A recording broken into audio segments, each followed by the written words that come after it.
តែអ្នកធ្លាប់ឆ្ងល់ទេថាហេតុអ្វីបានជាមនុស្សមួយចំនួនអាចដោះស្រាយបញ្ហាបានយ៉ាងឆាប់រហ័សប៉ុន្តែសម្រាប់អ្នកផ្សេងមានអារម្មណ៍ថាកំពុងតែជាប់គាំងតែនោះវាមិនមែនជាសំណាងនោះទេក៏មិនមែនត្រឹមតែភាពឆ្លាតវៃនោះទេតែវាគឺជាអ្វីដែលស៊ីជម្រៅជាងនេះទៀតដែលគេហៅថាជំនាញវិភាគថ្ងៃនេះយើងនឹងមកស្វែងយល់តើការអភិវឌ្ឍការកាត់វិភាគរបស់អ្នកអាចជួយអ្វីខ្លះដល់អ្នកក្នុងការសម្រេចចិត្តការដោះស្រាយបញ្ហានិងមើលឃើញពិភពលោកកាន់តែច្បាស់លាស់ជាងមុននេះគឺជាចំណុចដែលគួរពិចារណាជំនាញវិភាគមានន័យថាសមត្ថភាពក្នុងការបំបែកព័ត៌មានមើលឃើញលំនាំនិងស្វែងរកដំណោះស្រាយសង្ហេតុផលជំនាញវិភាគនឹងជួយឲ្យអ្នកកាន់តែរីកចម្រើននៅក្នុងគោលដៅជីវិតរបស់អ្នកមិនមែនដោយសារការទស្សន៍ទាយទុកមុនទេតែដោយសារការគិតច្បាស់លាស់និងការរកឃើញហេតុផលដែលពិតប្រាកដនៅក្នុងពិភពលោកដែលពោរពេញទៅដោយភាពស្មុគស្មាញបញ្ហានិងការរំខានតែនេះគឺជាអ្វីដែលអ្នកគួរប្រើជំនាញវិភាគរបស់អ្នកដើម្បីដោះស្រាយបញ្ហាទាំងអស់នោះ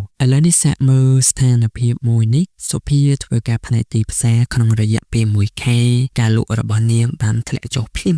ហើយគ្រប់គ្នាចាប់ផ្ដើមភ័យស្លន់ស្លោអ្នកខ្លះបន្ទោសផលិតផលអ្នកខ្លះបន្ទោសអំពីសេដ្ឋកិច្ចធ្លាក់ចុះប៉ុន្តែសុភាមិនលត់ទៅរកការសន្និដ្ឋានភ្លាមនោះទេនាងបានបើករបាយការណ៍លក់ពិនិត្យមើលមតិយោបល់របស់អតិថិជននិងសិក្សាថាការបង្ហោះមួយណាដែលទទួលបានលទ្ធផលល្អបំផុតនៅលើអ៊ីនធឺណិតបន្ទាប់ពីវិភាគអ្វី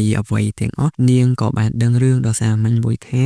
បញ្ហានេះមិនមែនជាបញ្ហាការលក់ផលិតផលឬពាក់ព័ន្ធទៅនឹងបញ្ហាសេដ្ឋកិច្ចនោះទេតែវាគឺជាពេលវេលានៃការបង្ហោះនៅលើបណ្ដាញសង្គមពួកវាត្រូវបានបង្ហោះនៅពេលដែលទស្សនិកជនគោលដៅត្រូវបានគេងឬក៏ពួកគេជាប់រវល់នៅពេលដែលនាងបានកែសម្រួលការវិភាគនៃការបង្ហោះការលក់ក៏ចាប់ផ្ដើមកើនឡើងវិញនេះហើយគឺជាអំណាចនៃជំនាញវិភាគការផ្លាស់ប្ដូរភាពច្របូកច្របល់ទៅជាភាពច្បាស់លាស់តាមរយៈកតវិជ្ជានិងការសង្កេតឃើញច្បាស់ដូច្នេះតើអ្នកអាចអភិវឌ្ឍជំនាញវិភាគផ្ទាល់ខ្លួនរបស់អ្នកដោយរបៀបណានេះគឺជាជំហានជាក់ស្ដែងមួយចំនួនទី1សួរសំណួរឲ្យកាន់តែប្រសើរឡើងជំនួសឲ្យការសួរថាមានអ្វីកើតឡើងយើងសួរថាហេតុអ្វីបានជាវាកើតឡើងសំណួរដឹកនាំខួរក្បាលរបស់អ្នកឲ្យគិតបែបស៊ីជម្រៅទី2ស្វែងរកលំនាំមិនថាលទ្ធផលសិក្សារបស់អ្នកទម្លាប់ប្រចាំថ្ងៃឬទិន្នន័យអាជីវកម្មទេសូមចាប់អារម្មណ៍នៅអ្វីដែលតែងតែកើតឡើងម្ដងហើយម្ដងទៀត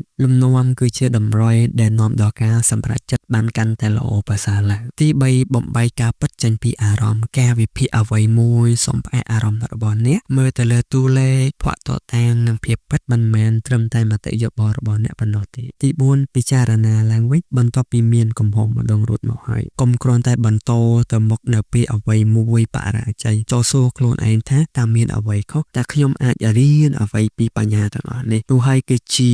វិធីដែលអ្នកវិភាគប្រែក្លាយភាពបរាជ័យទៅជាភាពជោគជ័យចូលចងចាំថាការវិភាគមិនមែនមានន័យថាគ្មានអារម្មណ៍នោះទេវាមានន័យថាការប្រើប្រាស់ទាំងបេះដូងនិងកតវិជ្ជារបស់អ្នកការយល់ដឹងអំពីមនុស្សនិងការយល់ដឹងអំពីលំនាំដូច្នេះលើកក្រោយពេលដែលប្រឈមមុខជាមួយបញ្ហាសូមកុំប្រញាប់ប្រតិកម្មពេកផ្អាកសង្កេតកាត់ព្រោះពេលខ្លះចម្លើយដែលល្អបំផុតគេកាត់ចេញពីពេលវេលាដ៏ស្ងប់ស្ងាត់នៃការវិភាគនៅពេលដែលអ្នកធ្វើឲ្យជំនាញវិភាគរបស់អ្នកកាន់តែមុតស្រួចអ្នកមិនត្រឹមតែដោះស្រាយបញ្ហាបានស្រួលនោះទេអ្នកនឹងមើលឃើញពីឱកាសដែលលាក់ទុកនៅក្នុងបញ្ហាសរុបមកវិញគិតឲ្យកាន់តែស៊ីជម្រៅសម្រាប់ចិត្តដោយភាពឆ្លាតវៃហើយកំណត់របស់អ្នកនឹងក្លាយទៅជាកម្លាំងដ៏អស្ចារ្យសម្រាប់អ្នកអរគុណសម្រាប់ការទស្សនាវីដេអូនេះជួបគ្នានៅវីដេអូក្រោយ